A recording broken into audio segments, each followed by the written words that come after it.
Shabbat Shalom tout le monde, j'espère que vous allez bien. Paracha de cette semaine, c'est la paracha de Vayakel Pekoudé. Avant de parler sur la paracha, je vais vous raconter une très belle histoire que j'ai lue cette semaine et je vous la conseille de la raconter à table ce Shabbat. On raconte que le Gaon de Vilna, qui est un très grand tzaddik, il avait l'habitude de faire chaque année, comme tout le monde, la mitzvah du Etrog. Vous savez, le Etrog, c'est la fameuse mitzvah qu'on fait pendant la fête de Sukkot. Mais cette année-là, il y avait une pénurie d'étrog, il n'y avait pas d'étrog dans toute la ville. Le Rav, il a envoyé des émissaires de partout afin de trouver un étrog. Un des émissaires du Rav, il est arrivé dans un petit village, et on lui a dit comme quoi dans ce petit village, il y avait une personne qui avait réussi à dénicher un étrog. Le Rav, l'émissaire du Rav, il va voir cette personne-là, il lui dit, écoute, j'ai entendu comme quoi tu avais un étrog. Il lui dit, oui, effectivement, j'ai un étrog. Il lui dit, est-ce que je peux le voir? Il fait montrer le étrog à l'émissaire du Rav. Le étrog, il était magnifique, sans tache, beau comme tout. Et il lui dit, voilà, tu sais, je suis là pour chercher un étrog pour le Gaon de Vilna. Je suis prêt à payer ce que tu demandes. Ton prix, c'est le mien. Vends-moi ton étrog pour que le Gaon de Vilna puisse faire la mitzvah. Le monsieur, il dit à l'émissaire, il dit, écoute, je vais pas te vendre le étrog puisque je vais pas faire d'argent avec une mitzvah. Par contre, je te propose quelque chose. Je te donne le étrog à une condition. Le monsieur lui a dit quoi? Il lui a dit que le Gaon de Vilna, il me vende sa mitzvah du étrog. Si le Gaon, il me vend sa mitzvah du étrog, alors je te donne le étrog. L'émissaire du Rav, il entend ça, il lui dit, mais tu te rends compte de ce que tu demandes? Qui te donne sa mitzvah du étrog? Mais il peut pas. Tu veux pas aussi qu'il t'emballe la mitzvah? Il lui dit, arrête, sois réaliste. Il lui dit, écoute, bon, d'accord, j'ai peut-être poussé un peu le bouchon. Alors qu'il me vendent pas la mitzvah du étrog, mais au moins qu'il me vendent la bracha qu'il va faire sur le étrog. Est-ce qu'il peut me donner la bracha qu'il va faire sur le étrog?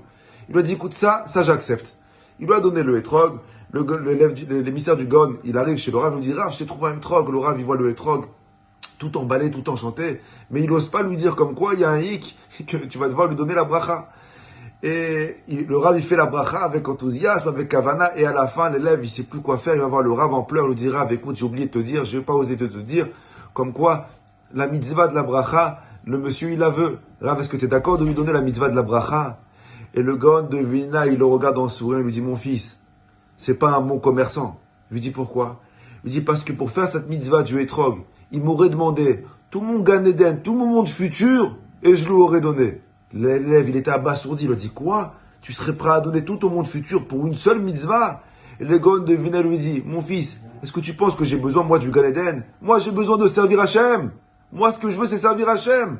Donc, même si je devrais lui céder mon Gan Eden pour servir Hachem, je le céderai. Dommage qu'il n'a pas demandé plus. Vous savez, quand j'ai lu cette histoire-là, je me suis dit, chaque tfila qu'on fait, chaque bracha qu'on fait, chaque effort qu'on fait pour Hachem, on sert Hachem.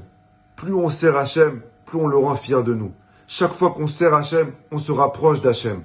Et la lumière d'Hachem, et plus on est proche d'Hachem, plus la lumière de Dieu, elle nous éclaire. Et malgré que des fois, on peut penser que Akadosh Baruch Hu, il remarque pas les efforts qu'on fait pour lui, que Akadosh Baruch Hu, il apprécie pas les efforts qu'on fait pour lui. Sache que Akadosh Baruch Hu, il remarque et il apprécie tout ce que tu fais pour lui. Chaque fois qu'une fille s'habite sniout, même une fois par semaine, Akadosh Baruch Hu, il apprécie. Chaque fois qu'une personne met sa kippa, chaque fois que tu fais une bracha, chaque fois que tu écoutes un cours de Torah, même s'il dure que 5 minutes, Akadosh Baruch Hu, il apprécie tous les efforts que tu fais pour lui. Alors oui, c'est vrai que le Yetzer Hara, il va venir te voir en te disant, mais tu vois pas comme quoi Akadosh Baruch Hu, il remarque pas les efforts que tu fais pour lui. Regarde, depuis que tu fais Shabbat, il n'y a rien qui avance dans ta vie. Depuis que tu t'habites sniout, depuis que tu manges kasher, tout est bloqué. Pire encore, ça va encore plus mal qu'avant. Akadosh Baruch Hu, il apprécie pas tout ce que tu fais pour lui. Chas v'shalom, de penser ne serait-ce qu'une seconde que Akadosh Baruch Hu ne remarque pas ou n'apprécie pas les efforts qu'on fait pour lui. Chaque petit effort qu'on fait pour lui, Akadosh Baruch Hu, il le remarque, il apprécie. Et c'est pas parce qu'aujourd'hui Akadosh Baruch Hu t'a pas récompensé que demain il te récompensera pas. C'est pas parce qu'aujourd'hui ça va pas pour toi que demain ça ira pas aussi pour toi. Peut-être que demain tout pourra se retourner. Accroche-toi à tes efforts. Akadosh Baruch Hu, il apprécie les efforts. Akadosh Baruch Hu, il est fier de nous. Akadosh Baruch Hu, il sait comme quoi. On le voit pas, on l'entend pas et malgré tout on croit en lui. Accroche-toi à Dieu et Dieu t'ouvrira toutes les portes. Shabbat shalom à vous et toute votre famille. Bracha v'atzlacha. À la semaine prochaine.